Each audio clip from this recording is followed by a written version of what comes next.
You got the words to change a nation.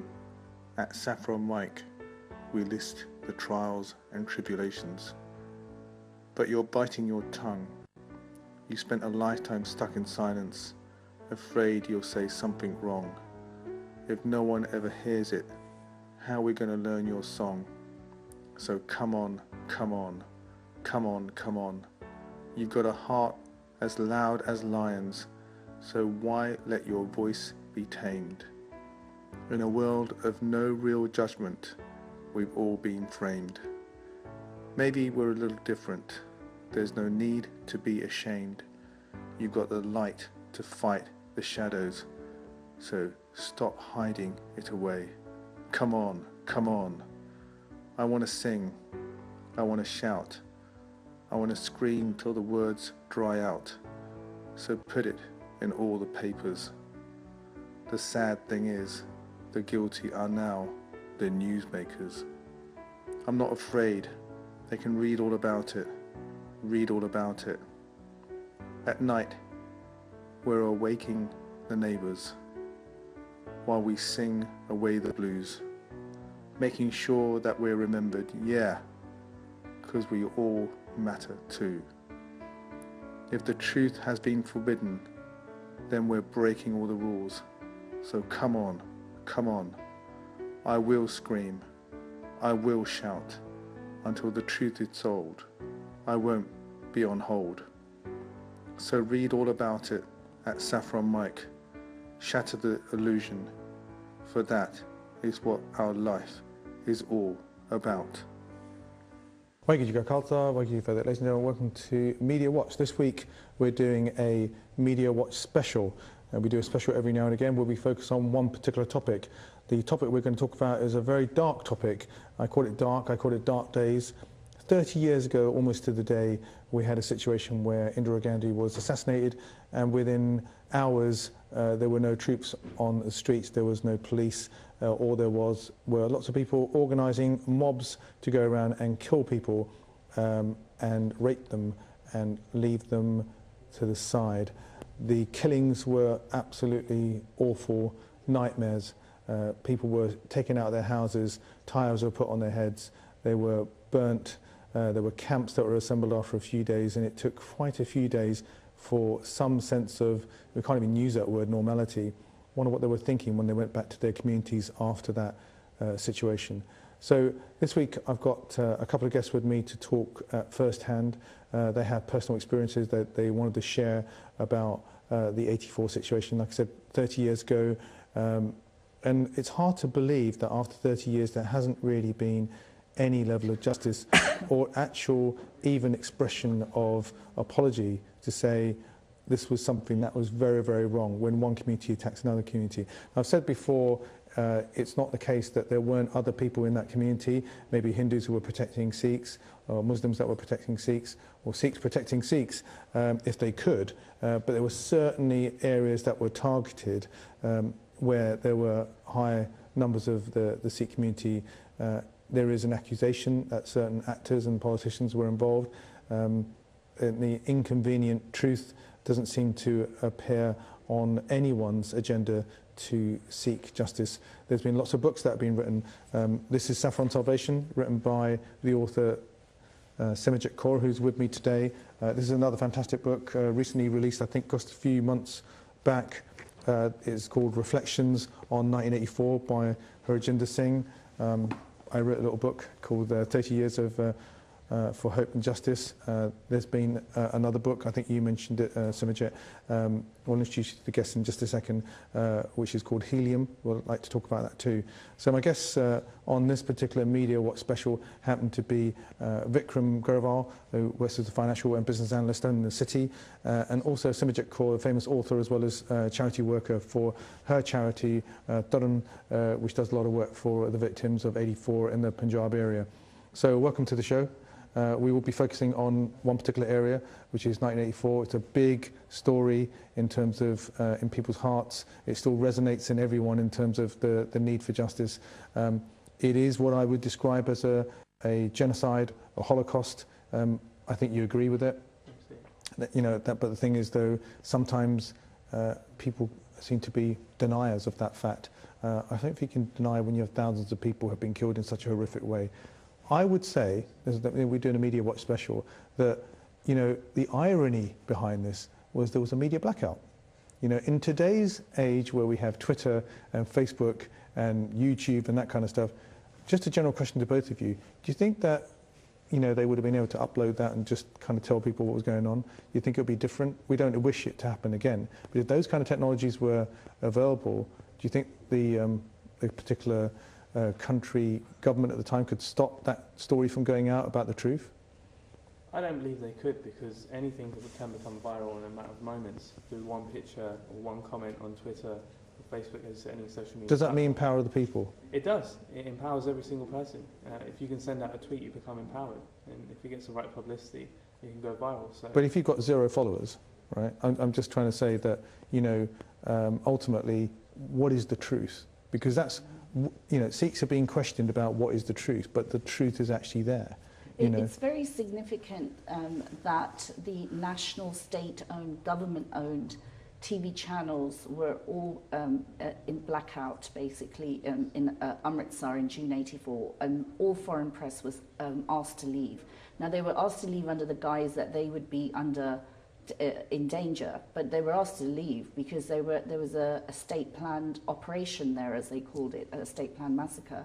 And in the case of the Delhi massacre as well, where you see this trend of Sikhs being targeted, victimized, exterminated by the Indian state. The media had a lot of control, but you did get the BBC, you got various foreign channels trying to reach. Now, whether they can prevent genocide is another matter, but in the terms of the human rights community, it's extraordinarily important, because when reporters, freelancers tried to, in Syria, get reports out, they went out to the global community. I feel the Sikhs would have been able to express their suffering in a much, much broader and wider way had you had that sort of technology available at that time and not relied on state-controlled TV. I would argue that there are pictures. Even if you haven't got Twitter and you haven't got Facebook and you haven't got YouTube, there are still pictures, there is still evidence, but there are deniers. There's recorded evidence to say that the kerosene or the cans that we're using had the same reference numbers, they were sourced from the same warehouse. The electoral lists that were there that appear to have Sikh names highlighted to target those particular households, or the particular politicians that were leading the way were standing there. Now, they may go to their graves with the truth in their heads, but even though all that evidence written out there, there's nothing we can do, is there, to kind of bring this back, because there has to be an impetus from the government to say, actually, we really need to investigate this further. 9 commissions later, we still see no one's been brought to justice. I can't seem to get my head around that. What's your view on that? My view is that there needs to be something done about that. As you said, there's been 9 or 10 commissions and no fruits of all that work. I think what is really lacked is international support from key figures, whether it's the President of the US, the Prime Minister of this country, and the Prime Minister of India actually wanting this to happen. And hopefully we have a new government that's just come in India. Prime Minister Modi's doing great things. Maybe there's something they could pick up, and with David Cameron and Barack Obama backing it, because we would never see anything like this in the world. In that time or even now. The worst thing is that the more time that passes, and I think we've mentioned this before as well, haven't we, Samajit, when we've met before, that the people that are the witnesses are sadly dying off, aren't they? And then the truth that's there in the minds of those people that actually witnessed it, and I think you've got some personal stories, haven't you? Those things are disappearing, aren't they? Because we don't have those physical people to talk about what happened to them. But I think Vikram has raised a really important point, and that is that at the time, in 1984, despite the Sikh diaspora around the world protesting, and absolutely protesting in every major city around the world, the world leaders at that time, they didn't take up the challenge to challenge India, and that's something they really could have done. Whether, as they've done now, eventually in the case of Gaza, it's taken many battles, but now the worldwide community has condemned, what was happening in terms of the Israeli attack, even though Israel would have justified that it was self-defense. So that's a key thing. Witnesses, yes, Savi, it's a very good point. Witnesses, 30 years later, I mean, I've been helping widows. I mean, with the first project 12 years ago to help widows in the Punjabs and survivors of genocide. One widow said to me very recently that the police, after 20 years of trying to prove that her son was murdered and killed by the policeman said to her now recently, if you can identify the perpetrator, let us know. And she's going, how can I remember a perpetrator from 20 plus years back? Are you crazy? You know, we've been persecuted for those 10 of those years. But what I would urge Sikhs to do is take up the mantle. There's such a thing as a people's movement, and we need a major people's human rights movement. We're not the only people in the world who've been victimized and the genocide buried. It's happened to the Biafrans, it's happened to many other parts of the world, where basically genocide has taken place. A country is in denial. Even 30 years on, Nigeria is in denial about Biafra. As people, this is what we're supposed to do as Sikhs. We are supposed to raise our level of consciousness. You, for instance, you've lived in this country all your life. Well, 30 years later, London, you've written a book on hopes for justice. So the justice is not in the hands of just the people with power. It also comes from a grassroots level. As people, we have freedom in the West. We have intellect. There's many bright people watching the Sikh channel. You know, all they need to do is start delving into this history, join some of the NGOs, and then start to think, where am I going to make a difference? Because as you said, there's been 9 plus, I thought there was about 12, 13 commissions. And what you need is to analyze further and further how the state basically constructed genocide, then went into denial, and then made sure that nobody got helped. You know, it's a huge struggle. But maybe there's an element of protection. You don't have to be a fantastic lawyer for it. You just have to be a very nosy and determined person. I think you have to be interested. And I think, you know, the fact is that, you know, like you said, people should join the NGO, you know, or a NGO and get involved in doing just work. To start with, and then they might form their own, and then they might realize that that NGO is not able to cover enough, and they can do something very niche. The whole struggle for human rights, it's a worldwide problem. It's happened since our guru's time, as we've raised, and they were struggling against oppression. So oppression is not specifically defined towards our minority within India. There have been many minorities, and to this day in Manipur, where people have been tortured regularly, rape is so common, and India is now not able to deny that rape is happening literally, you know, every few minutes. But the question India. is that it's sensational. And we need to stand with those struggles for human rights, because then they can also understand, as in the End Sexual Violence Summit, we were able to raise that how many women were raped within India. But what I was going to say to you is that isn't it a situation that it becomes sensationalist? Like it's a news item that we can just cover off and just say, there we go, we've spoken about it, and the press seem to have done their job by ticking the box and saying, well, we spoke about it and we brought the issue. If it empowers someone and gives them the kind of inspiration to have a passion to pursue it, that's a great thing. But there needs to be... It's the pursuance. You know, what you're talking about is pursuance. We pursue I'm a talking career. about there being a national campaign on behalf of that country, recognising that there's a problem there. What I'm saying that people do help. Individually, we pursue our careers, we look after our parents, we pursue our health and our ambitions. One of our ambitions should be that we have to shed light on this darkness. We cannot just leave it to 1 or 2 NGOs or 1 or 2... they were fantastic Sikhs like Justice Kuldeep Singh who tried to raise people's commissions, you know. Ultimately, the issue that we have here, to interrupt you, is to say that, look, yes, you can have the impetus, yes, you can have the passion to do stuff, but ultimately it has to be a responsibility from that particular country to recognise that what took place was wrong. Right? It does. So therefore it works both ways, not one way. But what I'm saying is we could be shouting in the dark. But for 30 years, the Sikhs of in this community have had a conscience.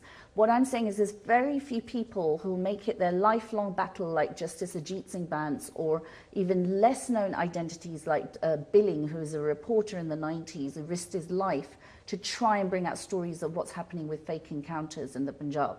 You have to make it people, one person can make a difference, Sabi. As a community, we've become very good at deflecting. So we'll leave it to an annual We'll leave march. it to somebody else. We'll leave it to a date. We don't need to leave it to this date. I've spent the last 12 years eating, breathing, and sitting with people who are survivors of genocide. And I've realized that what I knew 12 years ago is totally different to what I know now. And I'm beginning to realize that the other problems that people are facing on a major level. But the struggle for justice, I mean, if we even had 1,000 Sikhs focusing purely on the struggle for justice, yes, you could definitely get somewhere. But if we're just going to be saying, okay, there's one NGO covering it, one Jathebandi covering it, no. Genocide is, when a country is involved, that's one of the world's largest democracies involved in genocide. Well, one of the world's largest democracies, America, was involved in the genocide of the indigenous people. If you hooked up right now with the indigenous people's native movement, and you would realize in America and Canada, huge struggles they're under, huge struggles to even have their genocide understood. So we're not the only people. Let's summarise where we are. Okay, so one idea is that you take personal responsibility, you know, join an NGO, you know, have a real passion for the subject, you know, even, you know, be that driver of a change that, you know, that one person makes a difference. The other point is you rely on the state to realise what they did was wrong, and they launch a load of, you know, investigations, which obviously doesn't seem to work. Vikram, now in your family history, you know, you can tell us a little bit about that. Isn't there a responsibility, I'm not saying necessarily with, you know, those particular people that are involved, but people that were in the system who disagreed with what was going on, who felt passionate enough to kind of say, okay, great, I'm not going to do this job anymore, right? Is there something that they can do moving forward to help, you know, and publicise the wrong that continues? In some countries, there's things like, you know, a reconciliation thing that happens where, you know, the victims meet the people who are the perpetrators. That happened in South Africa. We never saw that in India, did we? We never saw anybody saying, well, that was the person, because we couldn't find them. But apart from that, but has there ever been an opportunity for people who were in power at the time to say, actually, you know what, I can stand up and say, this comes back to your one person making a difference, I can stand up and say, this is what was taking place. All it takes is one person for a movement. You know, look at individuals around the world, and previously, you know, Martin Luther King, Nelson Mandela, and I think Simajit was speaking absolutely right when she's talking about momentum. And if we get enough people together, enough movement together, we can put pressure on the individuals that need to look into. My point is that people that were involved in the time who were prevented from doing their jobs, who, you know, loads of people in the armed services that resigned, you know, there's opportunity for someone to go and talk to them, do a documentary about them and say, why did you feel so passionate that you left the armed services in India because there was a massive attack against one particular community? Sure, and I believe what you're touching on is, I've got personal examples which you mentioned. My father was a senior policeman in Delhi at the time. My Dayaji was a senior Congress member and very good friends with Rajiv Gandhi, and both of them resigned after what happened in November 1984. I mean, my father and mother, even though they lived in a police colony, my Daya at one window was with a gun and my mother with another, when my eldest sister was a one-year-old baby on the bed, and no one was safe.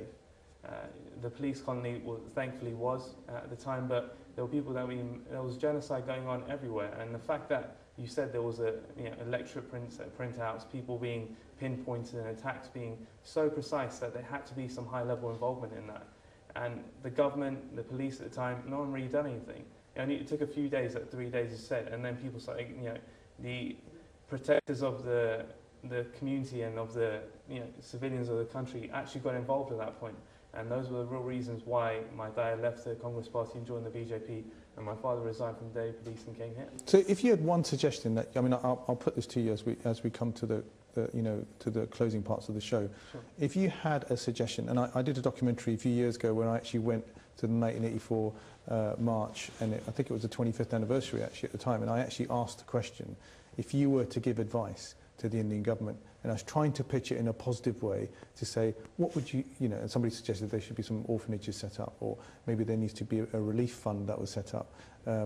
And these are really positive suggestions to say, it's not in our interest to criticise other people. It's in our interest, in my view, to give suggestions and be part of that change.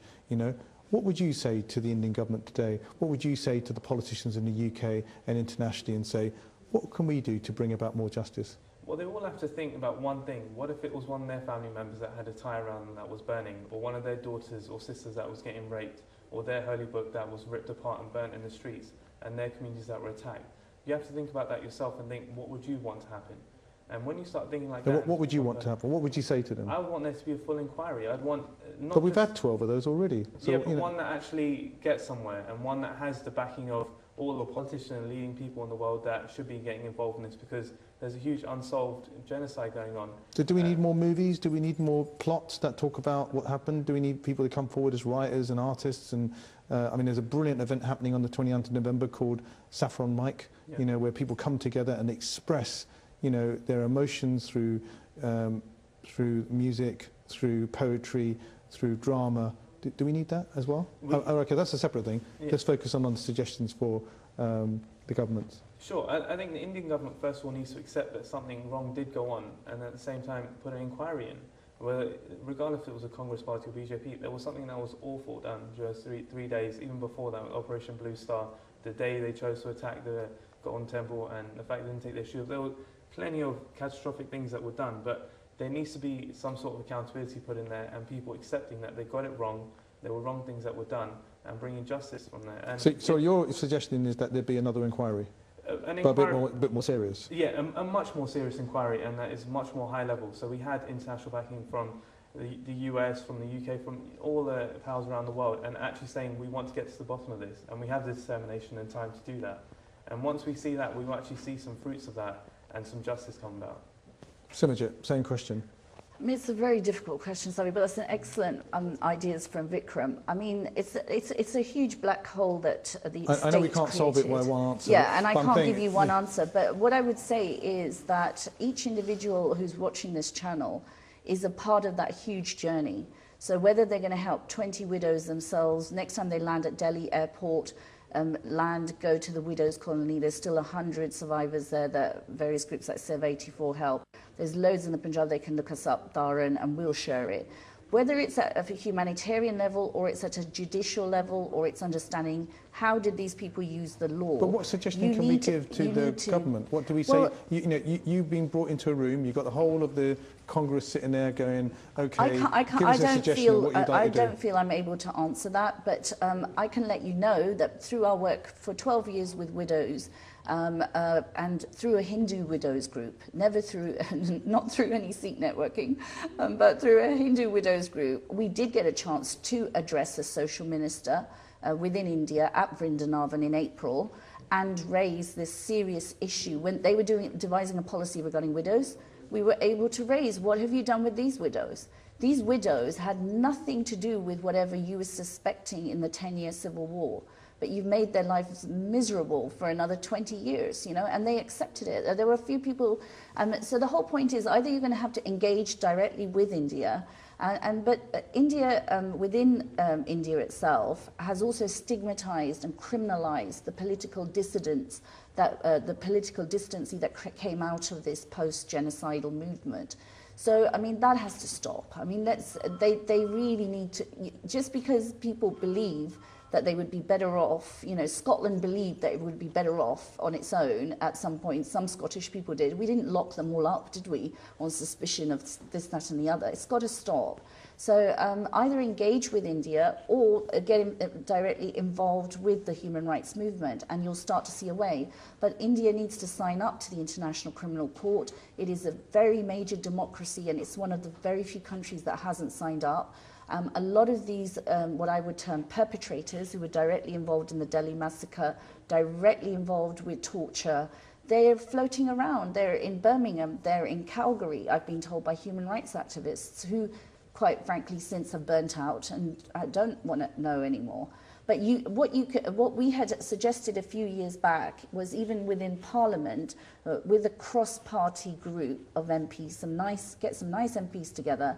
You have a lot of survivors of genocide who are out in the West and witnesses to what actually happened, and let them have their say. Maybe this is the role, and that could be your Truth and Reconciliation. A role for United Nations starting, to get involved. Yeah. Talk to the United Nations. Well, sadly, that's all that we've got time for. We could spend a lot of time talking about this, and I think the suggestions that you got are really brilliant, because, you know, on one hand you're saying, you know, it's important to bring, you know, a serious, you know, bit of international lobbying. I think you're saying the same thing. An international lobby to bring about change. There's a responsibility from that country as well to say, actually, maybe we need to sign up to some of these international, you know, policies that all these other countries seem to accept as being standard. There needs to be recognition that this was a genocide. There's no denying it. The evidence is there. Even if we don't have Twitter, Facebook, YouTube, the documentary evidence, the books that have been written, the articles that have been written, the pictures that are out there. And Savi, just to interrupt, sorry, there's a lot of other human rights movements around the world where genocide has been covered up. And when I shared my findings, at this genocide conference, I was quite surprised that they've never heard of the Sikh genocide. We need to share our findings with others. Absolutely. And we need to show solidarity for the persecution other people have faced. And then, well, Sikhs are defenders of the defenceless. Because that's the only way we can move forward. Sikhs are defenders of the defenceless, so that it's within our DNA. We can learn a lot from different points in history. It's within us to reject tyranny. Look at Guru Gobind Singh Ji. He paid the ultimate sacrifice. His father died, his wife, his kids, and he still carried on with the Sikhism movement. His own father, he died, Guru Tegh Bahadurji, because he was protecting the Hindus. And you think that throughout Sikhism, and it's all within our DNA, so it's about time we all came together and really move forward with this, because if we don't, we'll feel that unjust inside, which all of us, I'm sure, and people watching this do. Absolutely. So thanks very much, Vikram and Simajit, joining me for this Media Watch special.